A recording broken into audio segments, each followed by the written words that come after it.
1986년이었죠. 예루살렘의 아주 평화로운 마을 에인 카렘에서 정말 끔찍한 사건이 벌어집니다. 네, 맞습니다. 한 소년이 M16 소총으로 자기 가족 전부를 살해했어요. 아버지, 어머니, 그리고 두 누나까지요. 당시 나이가 겨우 14살이었고요. 그런데 경찰에 체포된 이 영재 소년이 밝힌 범행 동기가 정말 상상을 초월합니다. 그렇죠. 초록색 생명체가 가족을 죽이라고 명령했다는 거였죠. 바로 그겁니다. 사실 이 사건은 그냥 끔찍한 가족 비극, 여기서 끝나는 이야기가 아니에요.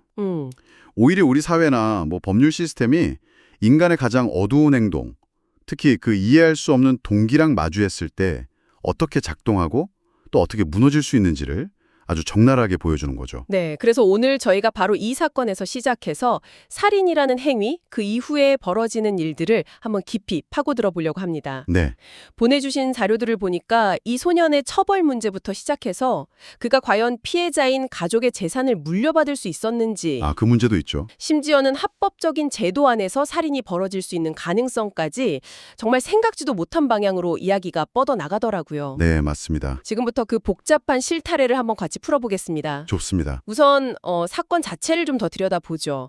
아니 근데 14살 소년이 M16 소총을 대체 어디서 구한 거예요? 그게 참 비극적인데 바로 아버지의 총이었습니다. 아버지 총이요? 네, 예비군이었던 아버지가 훈련을 마치고 집에 가져온 거였죠. 근데 더 기가 막힌 사실은 네. 아버지가 아들한테 직접 그 총기 사용법을 가르쳐줬다는 겁니다. 세상에. 탄장을 끼우고 장전하고 조준하는 법까지 아주 상세하게요.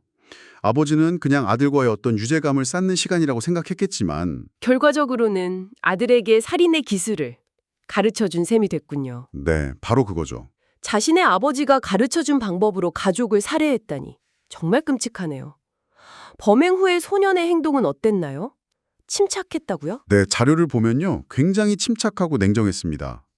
범행 직후에 바로 이웃집으로 달려가서 강도가 들어와 우리 가족을 다 쏘고 도망갔다고. 거짓말까지 했군요. 네, 아주 태연하게요.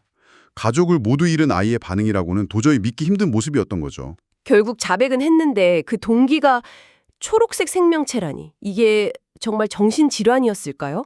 아니면 처벌을 피하려는 천재 소년의 계산된 연기였을까요? 이게 제일 궁금해요. 그 질문에 답하려고 당시 이스라엘 최고의 정신과 의사들이 다 동원됐습니다. 근데 누구도 명확한 결론을 못 내렸어요. 왜 그랬을까요? 평소 학교에서는 완전 우등생에 조용하고 예의 바른 학생으로 알려져 있었거든요.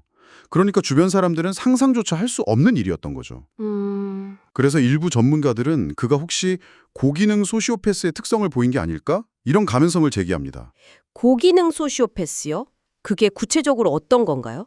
겉으로는 티가 잘 안 나는 건가요? 네, 겉보기에는 완벽하게 정상적이고 심지어 매력적이기까지 해서 주변 사람들이 전혀 알아채지 못하는 경우를 말하는 거죠.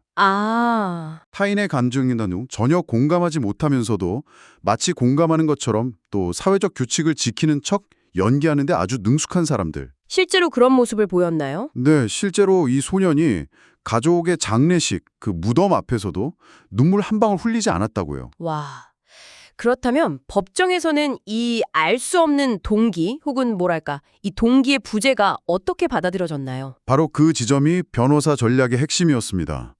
오히려 그걸 파고들었군요. 네, 당시 변호사였던 요시 아르논이 동기의 부재를 물고 늘어진 거죠.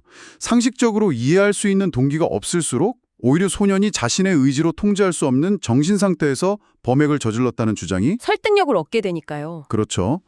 초록색 생명체라는 주장은 그 자체로 소년의 비정상적인 정신 상태를 증명하는 가장 강력한 증거로 활용된 겁니다. 그래서 결과는 어땠습니까? 검찰하고 협상을 통해서 살인, 머더 혐의가 과실치사, 맨슬러더로 갖춰졌습니다. 과실치사로요? 네, 법적으로 고의성을 입증하지 못했다는 의미인데 바로 이 지점이 나중에 상속 문제에서 아주 거대한 허점이 됩니다. 그렇군요. 그래서 형량은요? 어쨌든 그는 징역 9년을 선고받았고 실제로는 6년 만에 가석방되었습니다. 네. 잠깐만요. 6년이요? 네, 6년입니다. 아니, 4명의 가족을 살해한 대가가 고작 6년이라는 건가요? 와, 이거 정말 당시 사회적 반발은 없었습니까? 물론 엄청난 논란이 있었죠. 하지만 법적으로는 어쨌든 소년의 통제 불가능한 상태를 인정해준 셈이 된 겁니다. 하지만 더 충격적이고 어떻게 보면 더 현실적인 질문이 이제부터 시작됩니다. 처마 하는 생각이 드는데 상식적으로는 도저히 이해가 안 되는데요. 자신의 부모님과 누나들을 살해했는데 어떻게 그들의 재산에 물려받을 가능성이라는 게 있을 수나 있습니까? 법이 그렇게 되어 있나요? 바로 그 지점에서 살인자 원칙, 그러니까 슬레이어 룰이라는 아주 중요한 법 원칙이 등장합니다. 살인자 원칙이요? 네, 자신의 잘못으로 이익을 얻을 수 없다는 대원칙에 따라서 고의로 피상속인을 살해한 상속인은 유산을 받을 수 없도록 하는 규정이죠. 아, 그런 게 있군요. 당연한 거 아닌가요, 그건? 네, 상식적이죠. 미국의 유명한 리그스 대 파머 사건이 대표적인 예인데요. 손자가 할아버지 유산을 빨리 받고 싶어서 독살을 했는데 법원이 그랬어요. 법조문 이전의 상식과 정의의 원칙에 따라 살인자가 유산을 상속받는 건 상상할 수 없는 일이다. 그래서 상속권을 박탈했습니다. 그렇다면 당연히 에인카렘 사건의 소년도 상속을 받지 못했어야 하는 것 아닌가요? 바로 여기에 법의 허점이 있었습니다. 허점이요? 이스라엘 상속법도 마찬가지로 고의로 피상속인을 살해한 자의 상속권을 박탈합니다. 하지만 핵심은 고의적 살인이 입증되어야 한다는 점이죠. 아, 그런데 아까 말씀드렸듯이 이 소년은 법정에서 살인이 아니라 과실치사로 유죄 판결을 받았죠? 아, 그래서 네, 바로 그겁니다. 초록색 생명체라는 동기 때문에 고의성을 입증하지 못한 결과가 엉뚱하게도 상속 문제까지 영향을 미치게 된 겁니다. 그래서 아까 과실치사로 감형된 게 나중에 거대한 허점이 된다고 하셨군요. 법적으로는 고의로 죽인 게 아니니까 살인자 원칙을 적용할 수 없게 된 거네요. 정확합니다. 정말 아이러니한 상황이죠. 와, 공공기록이 명확하게 남아있지는 않지만 그가 출소 후에 수십 년간 자신의 과거를 완벽하게 숨긴 채 금융계 고위 임원으로 아주 성공적인 경력을 쌓았거든요. 네. 그 배경에는 바로 그때 상속받은 막대한 자산이 있었을 것이라는 추측이 아주 지배적입니다. 자신의 범죄를 통해서 오히려 인생의 경제적 기반을 다졌을 수도 있다는 거네요. 그럴 가능성을 배제할 수가 없는 거죠. 정말 기가 막히네요. 1986년에는 14세 소년에게 이런 판결이 내려졌는데 수십 년이 흐른 지금 이스라엘은 어린 범죄자를 어떻게 바라보고 있을까요? 법에도 변화가 있었겠죠? 아주 흥미로운 변화가 있습니다. 어떤 건가요? 2024년에 이스라엘은 소위 테러와 관련된 살인, 살인 미수 같은 혐의로 유죄 판결을 받을 경우에요. 형사 책임 연령을 기존 14세에서 12세로 낮추는 법안을 통과시켰습니다. 12세요? 에인 카렘 사건의 소년보다도 어린 나이인데요? 와, 그럼 12살부터 감옥에 갈 수 있다는 거군요? 그렇습니다. 근데 이 법도 논란이 많다고 들었습니다. 네, 맞아요. 팔레스타인 인권운동가인 칼레드 쿠즈마르 같은 전문가들은 이 법이 사실상 이중법률 시스템을 더 공고히 한다, 이렇게 비판합니다. 이중법률 시스템이요? 네, 이스라엘 본토의 유대인 아동에게 적용되는 민법이랑 점령지인 서한 지구의 팔레스타인 아동에게 적용되는 군법이 다르거든요. 아, 법 적용이 다르군요. 네, 그런 상황에서 이 법이 통과되었기 때문에 비평가들은 이런 주장을 하는 거죠. 이 법이 이론적으로는 모든 아동에게 적용될 수 있지만 현실적으로는 팔레스타인 아동을 불균형적으로 겨냥하게 될 것이다. 어떤 행위를 테러로 규정하느냐에 따라서 법의 잣대가 달라질 수 있다, 이런 정치적 비판이 나오는 거군요. 네, 바로 그 부분입니다. 에인 카렘 사건은 한 개인의 이해할 수 없는 동기가 법 시스템 전체로 혼란에 빠진 경우네요. 그렇죠. 그런데 만약에 살인의 기회와 동기가 개인이 아니라 선한 의도로 만들어진 제도 그 자체에 내재되어 있다면 어떨까요? 그건 정말 무서운 질문인데요. 바로 이 지점에서 캐나다의 사례는 우리에게 정말 섬뜩한 질문을 던집니다. 네, 캐나다의 의료주력 사망, 즉 MAID 제도의 잠재적 위험성을 분석한 학술 논문이 바로 그 문제를 정면으로 다루고 있습니다. 네. 여기서 분명히 해야 할 것은 이 논문이 MAID 제도 자체를 비난하려는 게 아니라는 점이에요. 아, 제도를 비판하는 건 아니고요. 네, 오히려 좋은 의도로 만들어진 제도의 허점을 의료계 연쇄 살인범이 어떻게 이용할 수 있는지 그 가능성을 경고하고 있는 거죠. 의료계 연쇄 살인범이라니 단어만 들어도 섬뜩한데 구체적으로 어떤 점을 지적하고 있나요? 논문을 보면요. 과거 영국의 헤럴드 시프먼이나 미국의 찰스 컬런 같은 실제 의료계 연쇄 살인범들의 특징이 있거든요. 네, 유명한 사건들이죠. 그 특징들과 현재 MAID 시스템이 가진 구조적 취약점이 놀라울 정도로 유사하다고 분석합니다. 유사하다고요? 예를 들면요. 예를 들어 MAID 시술 대상자랑 연쇄살인범의 희생자 모두 질병으로 고통받거나 의존적인 상태에 있는 취약한 노인이나 환자들이라는 공통점이 있습니다. 범죄의 대상이 겹치는 거죠. 그렇군요. 그럼 범죄의 동기도 비슷할 수 있다는 건가요? 바로 그 점이 핵심입니다. 자비의 영웅 심리라고 하죠. 자비의 영웅. 네.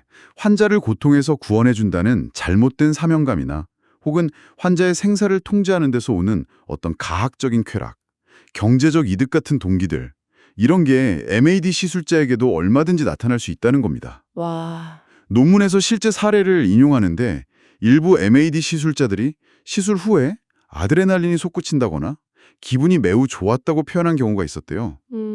물론 대부분은 환자를 도왔다는 순수한 만족감이겠지만 이런 감정적 보상이 자칫 위험한 신호가 될 수도 있다고 경고하는 겁니다. 듣고 보니 시스템 자체에 그런 범죄를 막을 장치가 좀 부족하다 이런 이야기로 들리는데요. 진짜 문제는 바로 그겁니다. 시술하는 의사를 제대로 검증하지 않고 감독도 거의 없다는 거죠. 감독이 없다고요? 네. 게다가 견딜 수 없는 고통이라는 기준, 이게 너무 애매하잖아요. 그렇죠. 주관적일 수밖에 없죠. 사실상 의사 마음대로 이 정도면 기준 충족되네요 라고 판단할 여지를 주는 거나 마찬가지예요. 범죄를 저지를 마음만 있다면 이건 뭐 완벽한 판이 깔리는 셈이죠. 에인카렘 사건에서 동기의 부재가 법적 허점이 된 것처럼 MAD 시스템에서는 견딜 수 없는 고통이라는 이 모호하고 주관적인 기준이 바로 그런 허점이 될 수 있다는 거군요. 정확합니다. 바로 그 지점을 논문이 지적하고 있는 겁니다.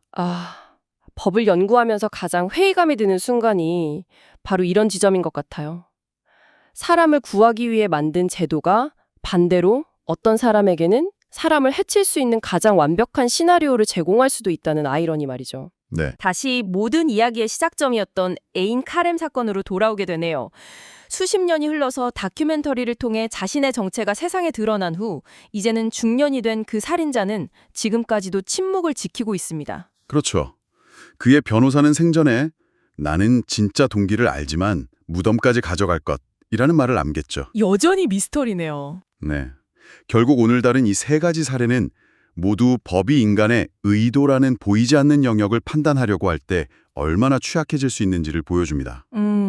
초록색 생명체라는 비현실적인 동기부터 법적으로 고의성이 입증되지 않은 살인, 그리고 견딜 수 없는 고통이라는 지극히 주관적인 기준까지 법의 잣대가 흔들리는 지점은 결국 다 똑같거든요. 네. 어쩌면 그 초록색 생명체는 우리가 결코 이해할 수 없는 인간 내면의 동기, 그 거대한 공백을 상징하는 가장 완벽한 은유일지도 모릅니다. 에인 카렘의 살인자는 수십 년간 성공한 금융인이라는 완벽한 가면을 쓰고 우리 사회에 섞여 살았습니다.